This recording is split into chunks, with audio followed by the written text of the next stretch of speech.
Hello and welcome once again, everyone. After a very successful 16-part series of the International Advertising Association's India chapter, Mentorship Webinar, The World Goes Digital, we welcome all of you to the third Mentorship Webinar on transformation in the digital era. Be it business transformation or life transformation, it requires a great deal of courage, determination, and a burning hunger for innovation. Today, we have with us someone who will be talking to you about not just transformation, but this is someone who has actually brought many business transformation along with transformation for the good of many. That is transformation in the societies. And in today's world, that's what really counts, right? Ralph Simon heads London-based Mobillium Global, and he's been around for 17 years as a founder to help to grow the mobile entertainment, health, and content industry, while playing a very, very critical and central role in its impact and presence. Working with global thought leaders to shape mobile strategies, he has also impacted the social and economic fabric of many societies. Ralph travels the world on a relentless search for the latest in innovation. It's the endless resume. And if I just keep talking about him, it's going to take me an entire hour and nobody will have anything more to say. So we caught him in India in one of these travels to share his knowledge with us. Ralph, welcome. Hola, señor. Bahut acha. Bahut acha. Muy bien, muy bien. Muy ¿Y bien. tú? I believe Take it. No, well, that might have sounded like I was speaking in some gibberish and he was speaking in Hindi. His Hindi is far more fluent than my Spanish. Yeah. So welcome once again. Thank Good you to very have you here with us. Thank you. I believe Great he to be here. speaks like about 4 or 5 languages, including Hindi. Tell us, what languages do you speak, Ralph? No, I don't speak all that many, unfortunately. I speak a little bit of Spanish, speak Flemish and Dutch, and speak English, so bad English sometimes. And I'm learning Hindi with the many times that I've come to India. I'm a great student of it, and particularly of Indian culture and Indian modern advertising and internet culture, which is really a key area. But Ralph, you do know that in India, if you speak in Hindi, they won't understand you. You need to speak in English. English. English is the language, That's right? So just like that movie English Finglish. You know a lot more about Bollywood than I would, probably. Right. Just a quick one to remind all of you, a lot of you have actually written to us and you've liked the live show that we do. So to let you know, there are a lot of students, a lot of corporates who are actually beaming this live on their screens. So thousands watching us from different parts of the country and from different colleges. So they need advice from you. Right. So today is going to be a mix of your experience across the world and some takeaways for a lot of these students and corporates who want to learn from that. Right. So tell us something about it, Ralph. Like, you've really traveled lots of countries, many parts of the world. Which has been your favorite? Favorite from the point of view that where did you feel that your expertise has really impacted for the good, the larger good of society the most? Which has been your favorite spot? Well, you know, one of the key things is I believe that what one has to do today is you can do well by doing good. And doing well by doing good and the work that you do to have a positive societal impact and benefit is really key. I was originally born in Africa, so I came from the background of having had an African upbringing, which was rather wild and unrestrained. But over the last many years, spending time in California, living in San Francisco, Silicon Valley, living in Los Angeles, being close to Hollywood, spending a lot of time in India, being close to Bollywood, and of course, being based in London, which is a good springboard to work in a lot of different areas. And having been involved now in mobile from the very early days of when mobile began, at first, one always looked at Japan and Korea, particularly, for example, in Japan, when Docomo started and really changed the basis by which content and entertainment was used. That and the gamification of mobile technology and mobile apps and mobile usage has all played a role. But now you're seeing the internationalization of many of these things all coming together, whereby one has to be aware of what goes on internationally, because somebody living in Kolkata that comes up with an interesting invention or app or something like that could have impact all over the world. And then there are many examples of people in India making something, whether it's in Bangalore or Hyderabad or Chennai, that has an impact all over the world. And that really is the frame of reference that we look at, trying to see where there's something really, really cool. Right. I hear what you're saying, but tell me, I always had the suspicion that the larger good that we talk about, while the cause is really very, very noble, right? How many marketers, or how many people, not just marketers, why should the onus be on only marketers? How many people are really using the mobile or any technology for really the larger good without the selfish aim of a business angle to it? You know, I think that certainly over the last 8 to 10 years, you've seen that area growing considerably. And I'll give you just one example. There's a company that was started by a couple of Americans called Charity Water. And Charity Water has been basically, it's kind of like a Kickstarter for water, developing something that brings water to communities that don't have it. Let's say a community in Ethiopia that doesn't have water. It gets a lot of following all over the world, people wanting to contribute to doing well by doing good. There's actually a couple of interesting companies in California. The Sexton Company, Sexton, like in sex. Tim Sexton is the guy who runs it, is one of the great leaders in the world in doing well by doing good, and doing good by doing it. But it's a combination. So altruism mixed with smart technology thinking. And of course, today, because you have almost 7.5 billion mobile devices worldwide, this is becoming the device that really governs a lot of people's interaction in this space and in business and in being able to make an impact in communities that you are developing things for. So yes, it is still, you need business, you need the commercial rationale to make something work, but fundamentally there is this greater, particularly with millennials, this greater understanding of doing the right thing and doing things that are beneficial rather than things that are just negative or purely for money. Yeah. Interestingly, a lot of young people, and a lot of young people are watching you today and listening to you today, they're always caught up between the urge to want to play a role in changing society, but also the urge to make money, right? When they embark on their careers and their next vision and dream that they want to really fulfill, what should they be looking for? I mean, should be a combination of both? Should they be pursuing the larger good? And would your advice be to say that money comes in, the business will work if the larger society is benefited? How does it work for them? Okay, I'll give you an interesting example that I think has now made a global impact. I don't know how many of the viewers that are watching this webinar today are familiar with someone by the name of Travis Kalanick. Travis Kalanick. So Travis Kalanick, just some 8 years ago, was sleeping on the floor of someone's apartment in Los Angeles. And he did something which a lot of people around the world are doing. They look at their world and they say, I've noticed that there's a particular thing I'm having difficulty with. I can't get it done. I can't somehow find it in my town. Let me see how I can improve something. And he's the guy who founded Uber. And his whole theme was he'd had difficulty getting a taxi cab in Los Angeles. And he came up with the idea of blending technology and an application that could basically get cars quickly, that evolved into Uber. And Uber went from literally nothing with a lightning-like growth now in over 400 cities around the world. And it's a company that's got a value of over $25 billion.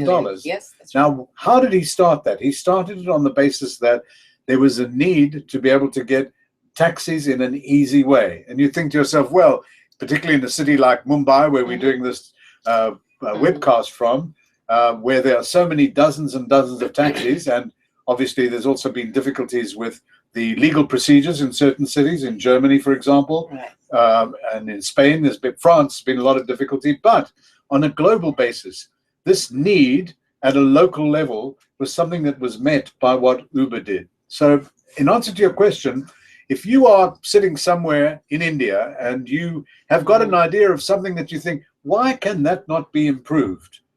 I know, for example, a couple of young guys and women in Berlin were worried about all the pollution in Berlin. And they came up with a stack about as high as you and I are. So it's probably about 5.5 feet, 6 feet. Close.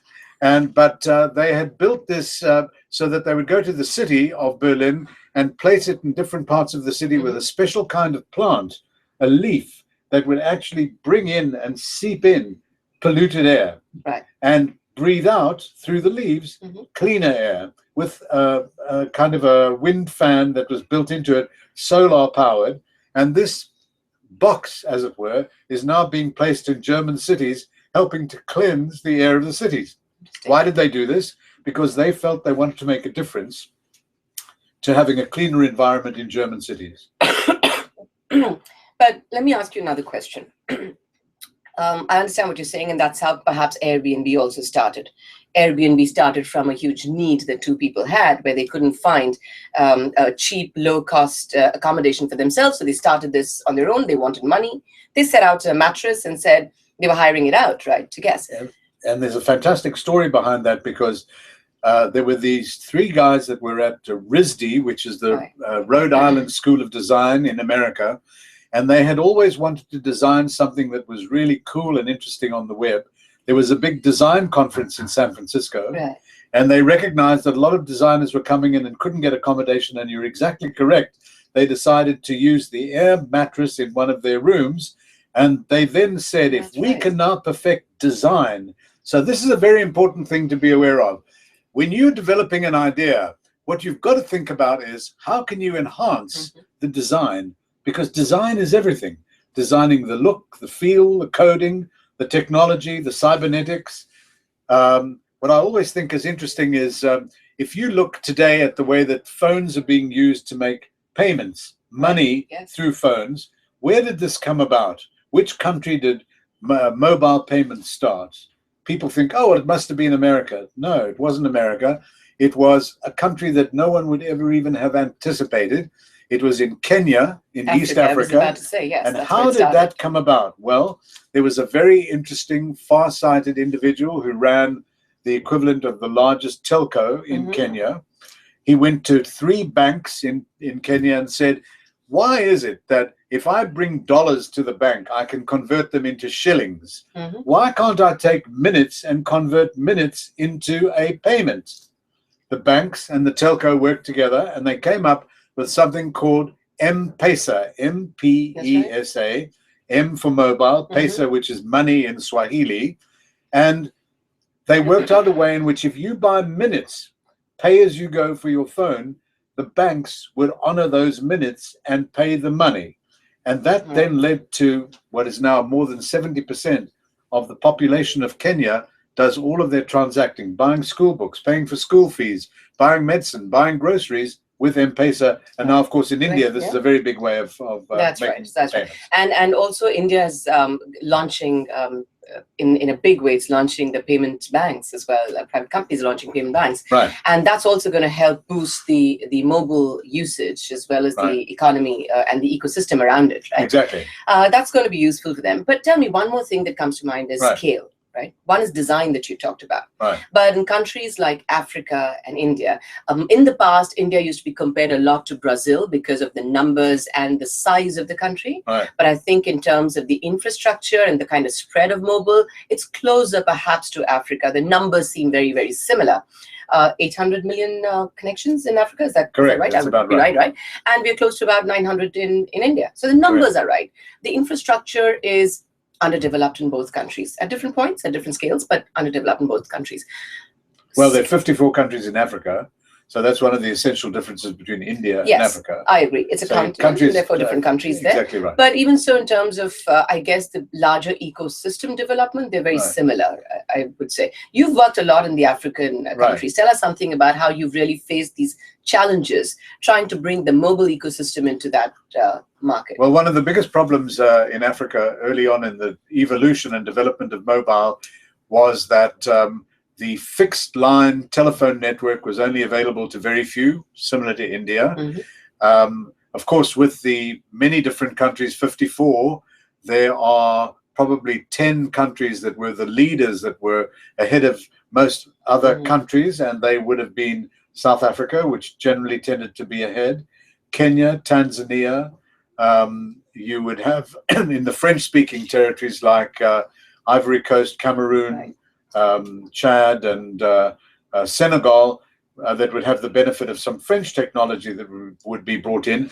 But just to give you an idea of scale, the largest telco operator in Africa is called MTN, and they have, in the 17 countries that they operate in Africa, about 200 million subscribers.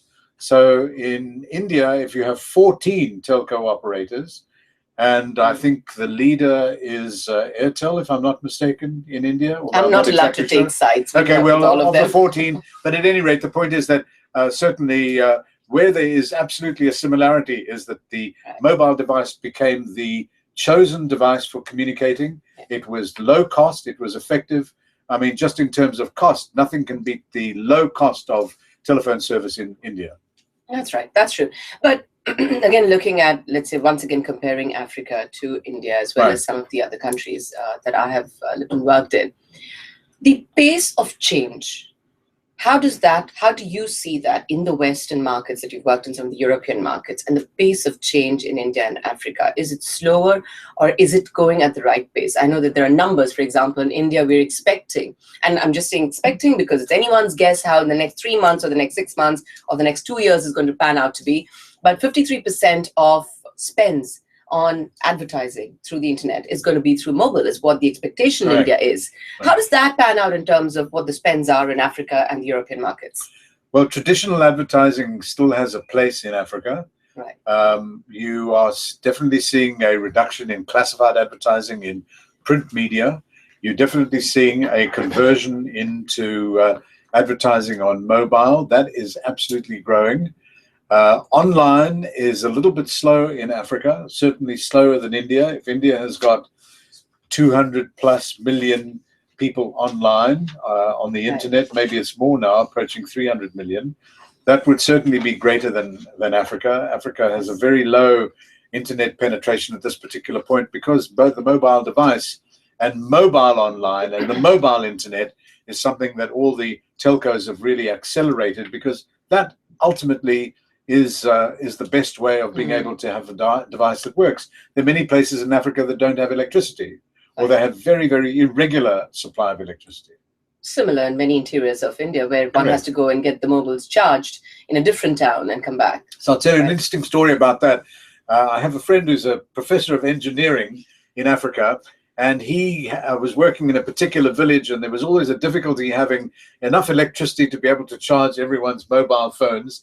And what he did was, he says, we've got to stop this not getting electricity on phones. People have got to be connected. He was working with a hospital where the doctors needed to have their phones charged on a regular basis. And what he did was, he invented a stationary bicycle. Right. And he would get someone in the hospital to ride the bike. The bike would stir up a generator, and you could plug your phone into one of the wheels of the bike. And it was important that someone was always riding the bike in the hospital, because if someone was riding the bike, you could get your phone charged. Now that's changed, but that was just a story. So there was at least one very fit person in that hospital, and someone riding his bike all the time. And someone who thought out of the box to do well by doing good. That brings me to an example that we had discussed some time ago, which was somewhere in Sri Lanka, where the public bus system, the public buses that people take, one of the healthcare companies actually came up with a ticket, the bus ticket, which also acted as a soap, right? Correct. So instead of throwing it away, you could use it as a soap. So they were promoting hygiene. Correct. Right? Now, you've worked in these markets as well. Are some of these really do-good ideas? Do they remain as one-off ideas because the word gets spread about the organization or the healthcare unit or whatever that might be? Or is it really sustained in terms of definitely doing good for that market? Do people carry these ideas through? Have you seen any, and can you narrate some examples of where one such idea has impacted the society and continues to do so and hasn't been dropped after the idea has had its own, has had its own life in the WhatsApp groups? Well, I'll give you an example. What you quoted in Sri Lanka was interesting because there was a campaign by the Ministry of Health to try and get people to wash their hands. It's similar to the way that Unilever, which is a big company with many different projects and products, and particularly in India, trying to stress the importance of hand washing, because that really prevents secondary infection and health of babies and growing children and so forth. And in Sri Lanka, in a combined effort with the Ministry of Health, a company came up with the idea of having bus tickets, because a lot of bus transportation, similar to India, that was infused with soap. So when you got your ticket to go on the bus, you could wipe your hands with the ticket, and that in essence would be like having a hand cleansing, like you see now when you great idea. Great idea, I would have thought. And tied into the campaign by the Ministry of Health and the company that made the product, it was a combined way of getting the best of advertising and government policy for health and wellness of the community. Another one that's on a more commercial basis in Holland, there's now something that is called the proactive, if you want to call it that, billboard or screen. Just imagine you standing at a bus stop and there is a screen that would ordinarily feature advertising. You stand in front of the screen and the screen is able to tell whether you have flu or whether you have a cold. This is similar to when, if you go through the airport, notably during the SARS epidemic in Hong Kong, you'd go through the airport and they would measure your temperature as you were going through. And if your body showed up red rather than green, then that would be a warning sign to the health authorities to determine something. So this is a commercial extension of taking that similar kind of basically very basic screening technology that health systems use just to get a sense of who might have a fever and who might not. But Ralph, something like that in India will start malfunctioning, because anyone who passes by will be sneezing and coughing, and we all have colds all through the year. So this thing won't work in our country anymore. I know. Well, you've got to then think of what is the engineering design? How do you make it robust so that it can stop pilfering?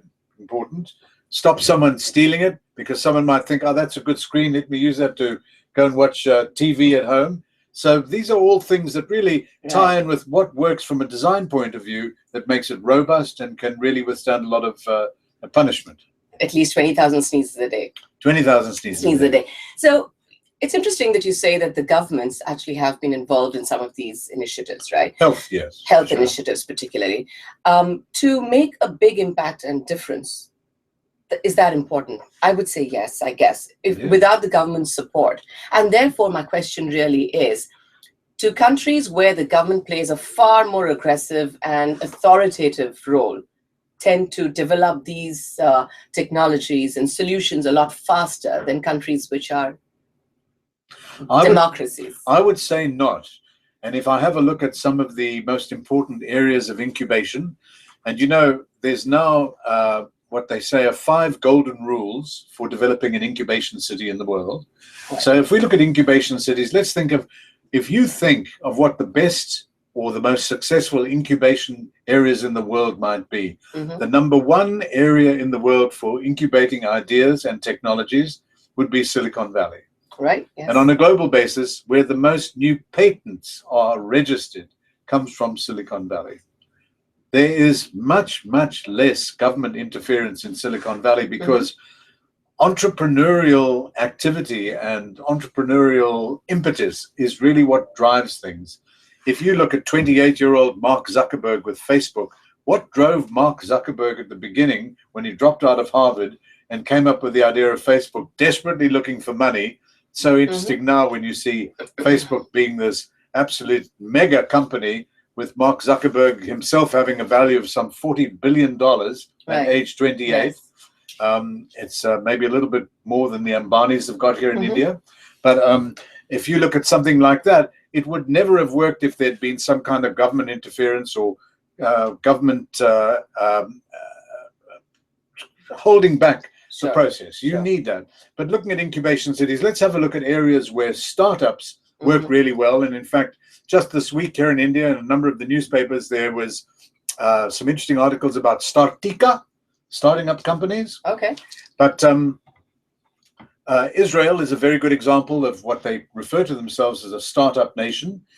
I wonder if many who are watching this webinar are familiar with a great app which is now owned by Google called Waze. Yes. Do you know Waze? Yes, I do. So Waze started out basically an idea in Tel Aviv in Israel by a small group of guys and women who felt that they could do something really interesting because traffic was such a problem in getting into work in Tel Aviv in the morning. And this has now evolved into a massively successful company. It got sold to Google, I think, for around $1.5 billion. Yes. No, I hear that Google was actually trying to replicate some of its features. That's correct. And they found it much easier to just buy it out. Absolutely. Whereas they tend to do that. They've got the money to do it, and they can do it. Right. Okay, so you've got Silicon Valley, you've got Israel, you've got Berlin, very important in Europe as an incubation city. You certainly in India, it goes without saying, you've got Bangalore, you've got Pune, you have Hyderabad, you've got some great stuff in fintech going on in Chennai. Yes. You've got some interesting new developments in Kolkata now that is really interesting. And of course in Mumbai, there's an amazing degree of really interesting new stuff coming up. I saw something yesterday that was shown to me by one of the great visionaries, as I call them, of India, a fellow by the name of Devraj Sanyal, who runs Universal Music Group, the big music company. And he has come up with he showed me this incredible app yesterday that allows you to basically decide exactly what you want to get from the internet so that you don't have to trawl through so much to find the little things that you like. And it's called the Hip Hopper app. Okay.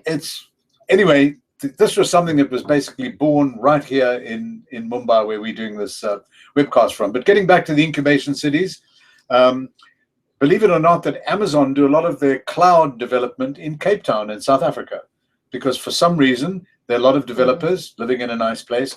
And so when you look at all of these different places around the world, the capital city of Chile is now doing something. There, the government is playing an interesting role, because if you've got a startup, the government will pay your salaries of your startup team as a means of encouraging what you're doing. And what's their mode of selection of the right startup? So do they have a blanket offer? They have a blanket offering if you can, if you're showing that you've got a startup, which is something I would love to see in India. It's hard to do. Oh no, we can't, because our government will go completely bankrupt. Right. We've got these startups happening at every home in India. Exactly right. Yeah. So it's difficult to do that. But then of course in the UK, the government there played a very interesting role to at least trigger a whole development called Tech City. And Tech City takes place in an area of London called Shoreditch. And this is now, it is so hot and so hip. I was trying to find out what the Hindi word is for hip. It is so hip. What would hip be in Hindi? Hip would be... Or in Bengali, what would it be? What might it be? In Bengali? Bengali would be more traditional, would be hip there. So I guess, we adopt English words. That's why I said you need to know English. Right. Now, hip you claim it to be an English word. It's no longer an English word in India. That's right. So hip is now a Hindi word and a Bengali word. Oh, right. You've just borrowed the word from us. Okay, so. That's how it works with us. Okay, TK hip. TK hip, absolutely, okay. TK hip. So, interestingly enough, what Tech City has done, it's developed a range of really interesting startups, and the British government did get involved because the financial area and the financial industry in London, financial technology, is absolutely key, because London is one of the great financial centers of the world, with New York, Frankfurt slightly behind. Right. But the government did play a role to encourage young companies getting developed. So there are now 5 basic rules for a company, for a city, to be an incubation city. And I wonder, with those that are watching, does your city fall into these categories? Okay, number 1, you need to have a good university that produces mathematics graduates who have an aptitude for coding. So most major Indian cities have got a good university, or certainly one that has an emphasis with the IITs on mathematics. Yes. Number 2, you have to have large spaces, like warehouse spaces. And most Indian cities have got large spaces. Many of them are unused. Many of them are just rotting away, and cities and city governments should be doing more to make them available, because you need large spaces to have large teams of people working.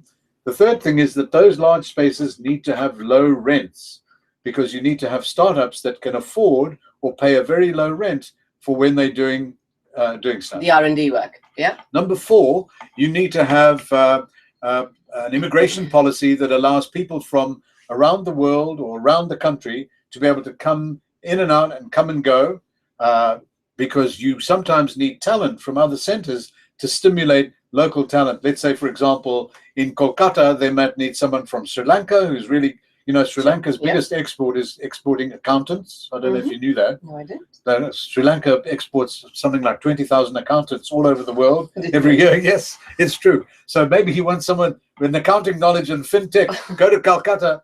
Okay, so now we've got so many of our own. I think that's a huge opportunity for us to start a new line of exports. Good. Accountants? Accountants. Good idea. Good idea. And then the fifth thing, which is now in all incubation cities, and you might laugh when I tell you this, but you need a good DJ and electronic dance music culture. Right. Now, I know you're looking at me as though I'm a little bit mad. No, I can see what you mean. What do hipsters and what do geeks? I'm not laughing, and I'll tell you why I'm not laughing. I don't know how many people who are watching us know this, or I don't know if you've gone around Mumbai quite a bit in most cities. But a new culture coming up in cities like Mumbai and Delhi, and I'm sure it exists in Bangalore, I haven't discovered one yet, is there are these temporary office spaces which are being set up, right? Young entrepreneurs and startups. Now, startups has a whole new definition today in India, right? Startups really start rich these days. But the small startups, like young people who have a great idea, they take just them and their laptops to these offices, right? And they're more like these, one-room offices that they can have. But they are large spaces which they share. And in the evening, they convert into a nightclub. There we are. So these people who are going out there can actually create their own ecosystem with other entrepreneurs, with other startups, right then and there. They work through the day and get together for, DJ music, as you call it. So, and look, the truth is this: if you're developing a startup in your company, you work as many hours as you can stay awake. But people still want to have fun. And certainly in India, it's very important from the days when you were at university or college, where you like having a good time.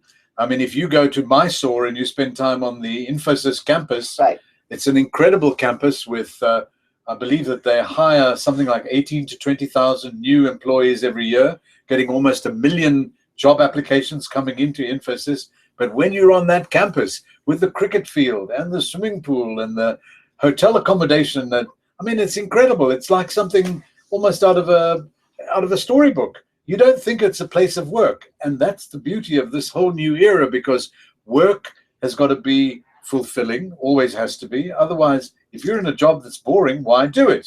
Absolutely. I think that's very important. If you're in a job that's boring, why do it? Exactly. None of us should do that. Exactly. I totally agree with you. Well, I've had a lot of questions pouring in. So I've been holding the iPad, looking at all the questions that people have been sending to us. And before time runs out, I do need to read this out to you, because this is very good. And I think I'm going to extend the session by another 5 minutes, because we've had so many questions coming in. So I'm just going to talk to you about this. Great. So question 1, how do large brands and companies deal with the lightning speed that consumers expect in today's fast-moving and competitive environment? So what should they be doing to cope with it? Okay, well, there's a whole new area of study that is generally called positive disruption. And it's something that is really directed to large organizations. So let's take a large organization in India. Let's think of the railways. The railways here in India has an enormous responsibility to the Indian public and to the country. Yes. How do you move something quickly in a system like that, where you've got an enormous bureaucracy? Well, perhaps the railways are not such a good example, because in a commercial sense, things do move faster. But let's say you are in a large insurance company or a large bank, State Bank of India. How do you move things quickly? Because many of these large institutions are too slow for some of the changes that are happening quickly. There are now specialists who specialize in positive disruption. One of the very best in the world is a company in Helsinki in Finland that also do work in India, called D11. And what D11 do is they write out and implement an architectural plan for positive disruption, to show a large structure or a brand what they can do to tap into and touch a faster moving process. Is that also because we get so used to our systems? That's not just us as Indians, but I'm saying that's us as people generally in any part of the world. They get so set in their ways and their systems. There always has to be someone from the outside who can come and show them the right way. It's much harder for you to recognize that you're in that slow momentum. It is to a certain extent, but what is so great about modern day India and what has been shown by some of the brilliant ideas and implementations that have come out of India, younger people, millennials as they're called, really want to see change, because they look around, they say, that's ridiculous. The people who founded Flipkart, for example, an interesting and successful company here in India, they wanted to be able to revolutionize the whole basis of ordering products and getting products delivered. Right. You said millennials. So in a country like India, the millennial is actually soon going to become passé. There's a new generation which is already coming in and pushing and nudging them out. So how do people keep pace with that? Because the new generation is starting their teenage much earlier. Teenage today is at 10. It starts at 10. It doesn't start at 13. And how do you keep pace with that? How do manufacturers keep pace with that? How does technology keep pace with that? And I feel that, we're not even able to understand. We haven't even started the process of trying to understand that new generation coming in now. Well, it's interesting because this new generation has now been categorized as Generation Z, or what they call in America, Generation Z. So you've heard of Gen X and you've heard of Gen Y, now Gen which Z tends to be the millennial grouping. But Gen Z would be 16 and under, generally from, I'd say, age 7 to 16 or 15 or so. And one of the things that's come out of research with Gen Z, and there's an interesting company in Los Angeles that specializes in Gen Z. They advise companies on, this is what you have to do for Gen Z. And one of the things that Gen Z kids do, which millennials don't do, is they disconnect more than millennials do. So they decide not to be on their phone or on their tablet all the time. There is a disconnection element. And the other thing is they don't watch conventional television. Okay. They watch YouTube. Right. All of the time. They would not necessarily watch specific television. They don't. And what's your theory to the reason? Well, first of all, it's much more convenient to be able to pull up something that you can watch at your choice. So it's lean forward television rather than lean back television. And no fighting over screen space. Precisely. Your own. Precisely. And also, many of the characters or things or lessons or education that you get on, say, a YouTube or the YouTube equivalent, which is called Maker. I don't know if you've ever heard of someone called PewDiePie. Yes, I have. Okay. PewDiePie. So yes. PewDiePie, 45 million or so followers, is with Maker. It's Mm-hmm. also distributed through YouTube. But on YouTube, some of the big stars that have come out of YouTube, there's this incredible woman. She's of Indian origin. She lives in Toronto. Her name is Lily Singh. She's called Superwoman. She was actually here in Mumbai just last week in front of 5,000 people here in Mumbai. And she is amazing. Her following is intense. She's just made a full-length feature movie for a company that in itself has got an amazing name. If you go on the web and have a look for a company called Astronauts Wanted. Astronauts Wanted. Astronauts Wanted. They're obviously not looking for astronauts. Well, they're looking for a new kind of astronaut, which is the Gen Z astronaut, that are basically surfing and flying around the web. Ah, gosh. So there you go. You know what you're doing this evening, looking for Astronauts Wanted. I'm going to take the second question that's just come in. Right. The world's most significant mobile event is the Mobile World Congress that took place a few weeks ago in Barcelona. Right. Barcelona, as they would call it. Barcelona. Over 100,000 mobile professionals from India and worldwide attended it. What were the two key areas that got the most attention and chatter at the Mobile World Congress? Well, Mobile World Congress really is where you go and see what's coming next at a big level, at a global level. Just interestingly enough, they have about 150 ministerial delegations. That is to say, ministers of telecoms from 150 plus countries that come there as well to find out what's going on. Two big issues came out of Mobile World Congress this year in Barcelona. Number one, IoT. Right. Yes. The Internet of Things, or the intelligence of things. So where your phone can speak to your AC in your home and you can switch it on when you're away. A whole range of things that are all built into the technology of IoT. So what was the talk around it? Were there predictions on when this is going to become a reality? It has started becoming a reality, but in a very, very small way. It hasn't really impacted lives yet. Well, it is starting to impact significantly because this weaves in artificial intelligence and, most important of all, machine-to-machine communication. Right. So whilst we might have 7.5 billion mobile phone users worldwide, they are predicting that there are going to be between 50 to 100 billion machines that talk to each other. Your washing machine that talks to your AC, that talks to your electrical system, and all of that is part of IoT, the intelligence of things, or what people generally call as the Internet of Things. Right. So in our homes, there's going to be more machines talking than people. I know this will be. Right. I was just trying to think of. It's not like hearing people just babbling on, because you won't hear anything.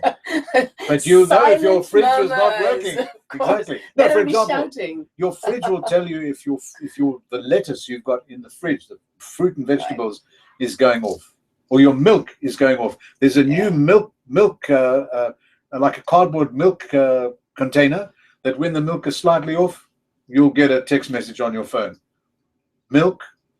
Excellent. Life's going to be so much simpler, I guess. Exactly. Right. The second one. Yep. Big. So big that Mark Zuckerberg, this great visionary of the modern era, spent $2 billion buying a company that didn't have any products at all, called Oculus, virtual reality, VR. So VR was the other huge thing in Barcelona. And in terms of VR, just this week, the first Oculus device is coming out, but with a lot of competition right off the bat from HTC that have something called Vive, V-I-V-E, from Samsung that have their own device, which got a lot of notice in Barcelona. Yes. And there are now companies that had a Bollywood background or a Hollywood background that are making the narrative, the content that is going to be seen on VR. Interesting. Okay. So last one, perhaps, before I wind up. With something that I've discovered about you. But last one before that is interesting and important to us, most of the countries. Advertising to and for women has seen some pertinent changes in the internet era. Can you give us some examples of some standouts in this category coming from a lady student? So. Oh, yes. Well, a very good example is a fantastic company that was birthed in Los Angeles, called nastygal.com. Nastygal.com. Yeah. Okay. Which basically developed a whole line of fashion, particularly for young millennial women, cool fashion that you bought online, that just had great styling and great pricing. So it would have been similar to like a J. Crew kind of feel. Right. You know, J. Crew, the important global brand. But this woman who developed this company, literally standing start from scratch, found this company developed really well. There's an interesting company that I've just become familiar with here in Mumbai that is developing interesting fashions that are designed using technology, but taking work made by artisans from around the country, from Rajasthan, from West Bengal, from South India. That's right. The company is called Milk, and Milk make the most incredible garments. They are just launching. They've already been picked up by all the so-called chattering classes in India, all talking about the fact that it is incredibly comfortable, it's beautifully designed, it's very reasonably priced, and all came out of a conversation that a group of really far-sighted thinking women here in Mumbai came up with. So if you want some milk, it doesn't mean you're going to drink it. It means you might going to be wearing it. Well, nice, interesting one. So tell me, you've worked in Africa, and I'm a big fan of Chinua Achebe's works, right? His writings. And Chinua Achebe's women in Africa, at least the ones that he has talked about, have gone through some very, very hard times. In your experience, have you seen the women that Chinua Achebe portrays, have you seen their lives change in a country like Africa, thanks to technology? You mean a continent like Africa? A continent like Africa, and using technology and mobile. Well, the country where he came from, which is Nigeria, has seen enormous change, particularly because of mobile being such a transformative element, really helping education. So one of the big areas, those of you that are watching, that are thinking of how could education change? Ed tech, educational technology, big thing. And particularly in Africa, it's a matriarchal society for the most part. Women generally have tended to do very well developing small retail stores using mobile technology to help them with their bookkeeping, their accounting, their relationship with their banks, and so forth. But in general, people say that you must always encourage women. And here's an interesting story. There's a fantastic company in New York called Girls Who Code. 4 years ago, a young woman an Indian woman who lived in New York, was working for a big investment bank. And she said, you know, whenever I go into meetings talking about coding, I just see men, men, men, men, men. Now, I love men. I love going out with men. I love kissing men. But I don't like seeing men coding all the time. Let me start Girls Who Code. 4 years ago, she got 20 girls learning coding. 4 years later, today, there are 40,000 women that are part of Girls Who Code. She's opening up in India. She's opening up around the world, because all of a sudden people recognize if you have women who code, women have got extra sensitivity, analytical ability. I mean, after all, why do we call India Mother India? Okay. So women are a very, very important function of the future going forward, because women bring a great sensibility both at a technology level with coding, and also you need to have a woman's point of view to counterbalance just a masculine point of view. Now, I sound like I'm anti-men. No. I'm not going to object to that. Right. So not that I'm a feminist, but I think, yes, I do believe in the yin and yang of making this world a more balanced place. So I think what you're saying is making perfect sense. So just before we close, I've discovered something very interesting about Ralph, and something that you may not quite ascribe to him looking at his demeanor. Here it is. Simon began his career